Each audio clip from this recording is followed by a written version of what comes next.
Hello friends, welcome back to ఇస్వి educational updates. ఇప్పుడు మనము 20 ముఖ్యమైన జనరల్ నాలెడ్జ్ ప్రశ్నలు వివరణతో సహా తెలుసుకుందాం. ఈ వివరణలలో మీకు తెలియని ఏమైనా ముఖ్యమైన విషయాలు ఉంటే నోట్ చేసుకోండి. రాబోయే పరీక్షలలో ఎంతగానో ఉపయోగపడుతుంది. వీడియోలోకి వెళ్లే ముందు నా చిన్న విన్నపం, మన ఛానల్ వీడియోస్ చూసే కొద్ది మంది అయిన ఎవరు లైక్ చేయడం లేదు. మీరు లైక్ చేయడం వలన నేను మరిన్ని వీడియోస్ మరింత ఉత్సాహంతో తయారు చేస్తాను. కావున మీరు తప్పకుండా లైక్ చేయండి. ఇప్పుడు మనం వీడియోలోకి వెళ్దాం. ప్రపంచంలో రెండవ పొడవైన నది ఏది? A. Amazon, B. Yangtze, C. Nile నది, D. Mississippi. Your time starts now.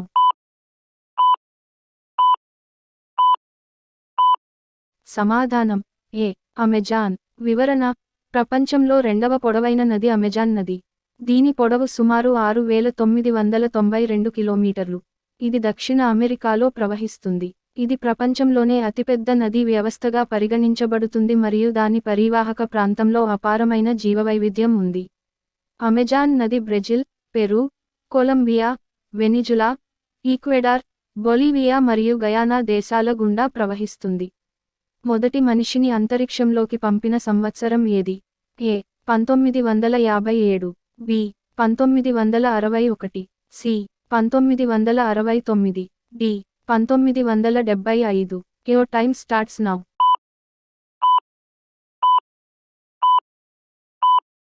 సమాధానం బి. 1961. వివరణ: మొదటి మనిషిని అంతరిక్షంలోకి పంపిన సంవత్సరం 1961. Soviet Union cosmonaut Yuri Gagarin 1961 April 12న వోస్టాక్ 1 అంతరిక్ష నౌకలో ప్రయాణించి అంతరిక్షంలోకి వెళ్లిన మొదటి వ్యక్తిగా చరిత్ర సృష్టించాడు. భూమిపై అత్యంత ఉప్పగా ఉండే సముద్రం ఏది? ఏ. ఎర్ర సముద్రం, బి. మధ్యధరా సముద్రం, సి. మృత సముద్రం, డి. నల్ల సముద్రం. Your time starts now.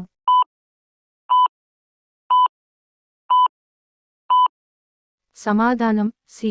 మృత సముద్రం. వివరణ: భూమిపై అత్యంత ఉప్పగా ఉండే సముద్రం మృత సముద్రం, డెడ్ సీ. ఇది ఇజ్రాయెల్ మరియు జోర్డాన్ సరిహద్దులో ఉంది. ఇది 33.7% లవణీయత కలిగి ఉంది, అంటే నీటిలో ఉప్పు శాతం చాలా ఎక్కువ. మానవ శరీరంలోని ఏ అవయవం పైత్య స్రావానికి కారణమవుతుంది? ఏ. కాలేయం, బి. మూత్రపిండాలు, సి. ప్లీహము, డి. కడుపు. Your time starts now.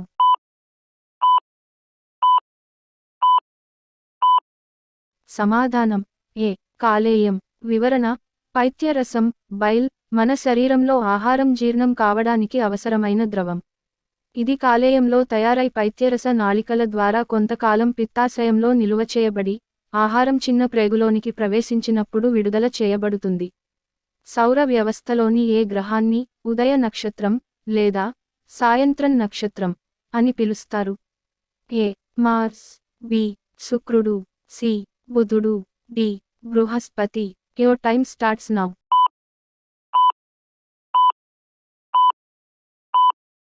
సమాధానం బి. శుక్రుడు. వివరణ: సౌర వ్యవస్థలోని శుక్ర గ్రహాన్ని ఉదయ నక్షత్రం లేదా సాయంత్రం నక్షత్రం అని పిలుస్తారు. ఇది సూర్యుడి నుండి రెండవ గ్రహం మరియు సౌర వ్యవస్థలో అత్యంత ప్రకాశవంతమైన గ్రహం. ఇది ఉదయం మరియు సాయంత్రం ఆకాశంలో స్పష్టంగా కనిపించేందుకు ఇది ప్రసిద్ధి చెందింది. ఏ రసాయన మూలకాన్ని Cu గా గుర్తించారు? ఏ. Zinc, B. రాగి, సి. Cobalt, D. కుర్జ్. Your time starts now.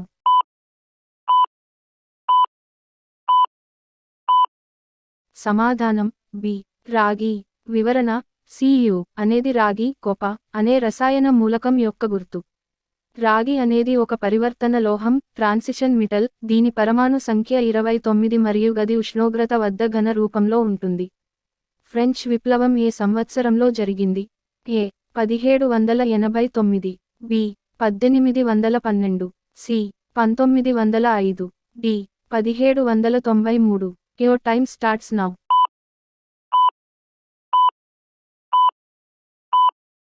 సమాధానం ఏ. 1789. వివరణ: ఫ్రెంచ్ విప్లవం 1789లో ప్రారంభమై 1799లో ముగిసింది. ఇది ఫ్రాన్స్లో సామాజిక మరియు రాజకీయ విప్లవానికి దారితీసింది. అప్పటి పాలనను కూల్చివేసింది మరియు ఫ్రెంచ్ రిపబ్లిక్ ఏర్పాటుకు మార్గం సుగమం చేసింది. ఆఫ్రికా మరియు ఆస్ట్రేలియా మధ్య ఉన్న సముద్రం ఏది? ఏ. పసిఫిక్ మహాసముద్రం. బి. హిందూ మహాసముద్రం. సి. అట్లాంటిక్ మహాసముద్రం. డి. ఆర్కిటిక్ మహాసముద్రం. Your time starts now.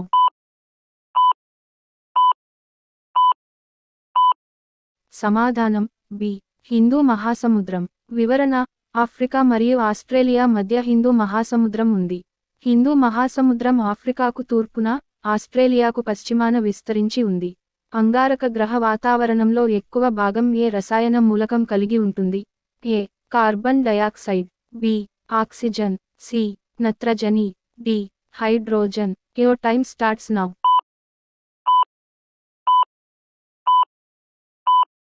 సమాధానం ఏ. Carbon dioxide. వివరణ: అంగారకుడిపై వాతావరణంలో 96% కార్బన్ డయాక్సైడ్, 1.9% నైట్రోజన్ మరియు 1.9% ఆర్గాన్ ఉంటాయి మరియు మిగిలిన వాటిలో ఆక్సిజన్, కార్బన్ మోనాక్సైడ్ మరియు ఇతర వాయువులు ఉంటాయి. టైటాన్ వాతావరణంలో ఎక్కువ భాగాన్ని కింది వాటిలో ఏ రసాయన మూలకం కలిగి ఉంది? A. Methane. B. Carbon dioxide. C. Hydrogen. D. Oxygen. Your time starts now.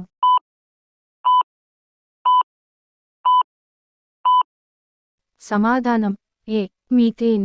వివరణ: టైటాన్ వాతావరణంలో ఎక్కువగా నత్రజని ఉంది. ఇది సుమారు 95%. మిగిలిన 5% భాగంలో మీథేన్, CH4 మరియు ఇతర తక్కువ మోతాదులో ఉండే రసాయన సమ్మేళనాలు ఉన్నాయి. అంటార్కిటికా ఆవిష్కరణ ఏ సంవత్సరంలో జరిగింది? A. 1500. B. 1778. C. 1820. D. 1892. Your time starts now.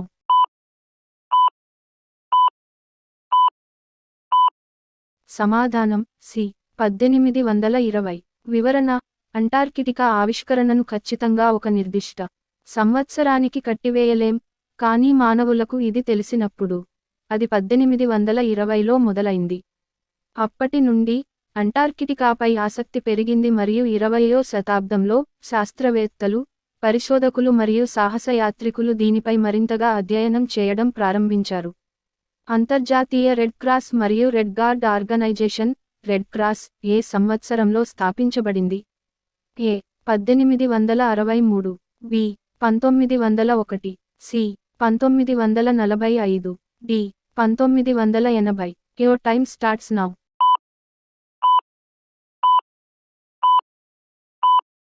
సమాధానం ఏ. 1863. వివరణ: అంతర్జాతీయ రెడ్ క్రాస్ మరియు రెడ్ క్రెసెంట్ ఉద్యమం 1863లో ప్రారంభమైంది, అయితే 1864లో జరిగిన జెనీవా సమావేశం ద్వారా రెడ్ క్రాస్ సంస్థ అధికారికంగా స్థాపించబడింది. హెన్రీ డ్యూనాంట్ అనే స్విస్ వ్యాపారవేత్త దీనిని ప్రారంభించారు. 1859లో సోల్ఫెరినో యుద్ధం తర్వాత ఆయన దీనిని స్థాపించారు.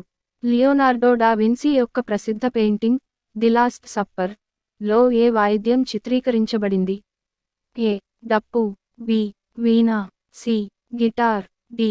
ఏది కాదు. Your time starts now.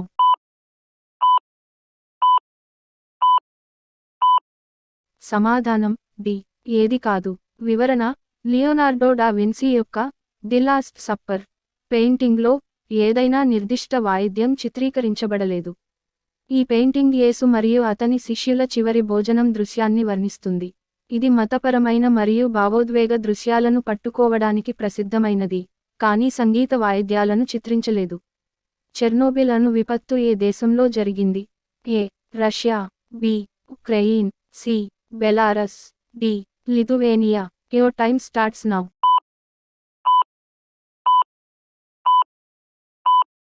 సమాధానం బి. ఉక్రెయిన్. వివరణ: చెర్నోబిల్ అణు విపత్తు ఉక్రెయిన్లో జరిగింది, ఇది అప్పుడు సోవియట్ యూనియన్లో భాగం. 1986లో చెర్నోబిల్ అణు విద్యుత్ కేంద్రంలో ప్రమాదం సంభవించింది. ఉత్తర అమెరికా మరియు యురేషియా మధ్య ఉన్న సముద్రం ఏది? ఏ. ఎర్ర సముద్రం. బి. అట్లాంటిక్ మహాసముద్రం. సి. హిందూ మహాసముద్రం. డి. ఆర్కిటిక్ మహాసముద్రం. Your time starts now.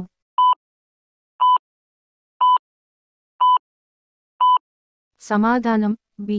Atlantic. వివరణ: అట్లాంటిక్ మహాసముద్రం ప్రపంచంలోని 5 మహాసముద్ర విభాగాలలో రెండవ అతిపెద్దది, దీని వైశాల్యం దాదాపు 3,28,70,000 చదరపు మైళ్ళు. ఇది భూమి యొక్క ఉపరితలంలో దాదాపు 17% మరియు దాని నీటి ఉపరితల వైశాల్యంలో దాదాపు 24% ఆక్రమించింది. ఉత్తర అమెరికా మరియు దక్షిణ America, Afro, Eurasia, Africa, Asia మరియు యూరప్ వేరు చేస్తుంది. మాంగా కర్త ఏ సంవత్సరంలో సంతకం చేయబడింది? A 1066, B 1215, C 1492, D 1689. Your time starts now.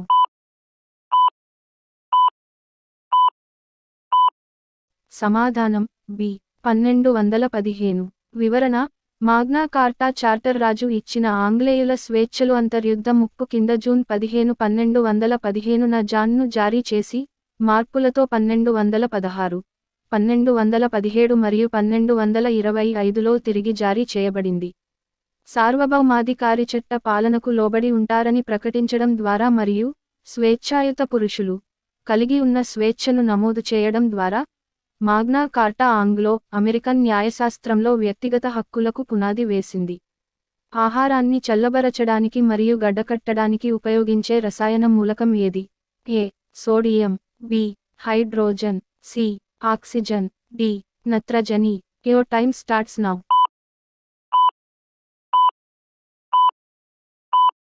సమాధానం డి నత్రజని, నైట్రోజన్. వివరణ: ఆహారాన్ని చల్లబరచడానికి మరియు గడ్డకట్టడానికి ఉపయోగించే రసాయన మూలకం నైట్రోజన్.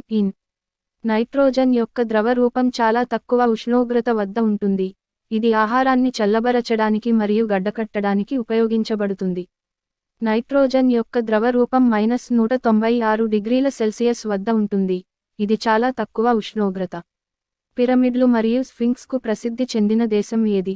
ఏ భారతదేశం, B China, C Mexico, D Egypt. Your time starts now.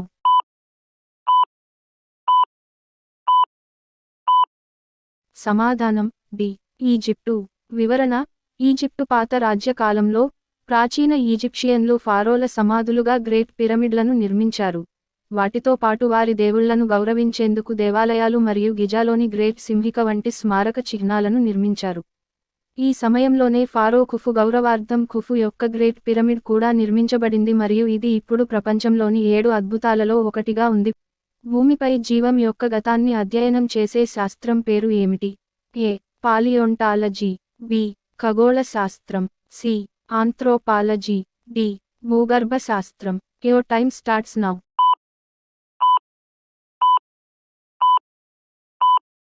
సమాధానం ఏ పాలియోంటాలజీ.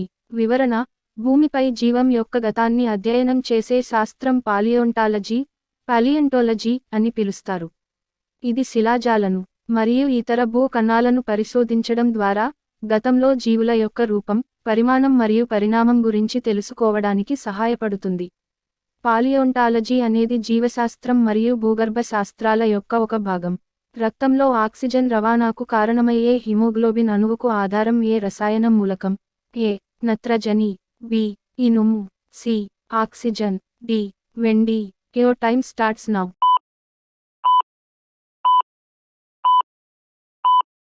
సమాధానం బి ఇనుము. వివరణ: రక్తంలో ఆక్సిజన్ రవాణాకు కారణమయ్యే హిమోగ్లోబిన్ అణువుకు ఆధారం ఇనుము, ఈఫే అనే రసాయన మూలకం.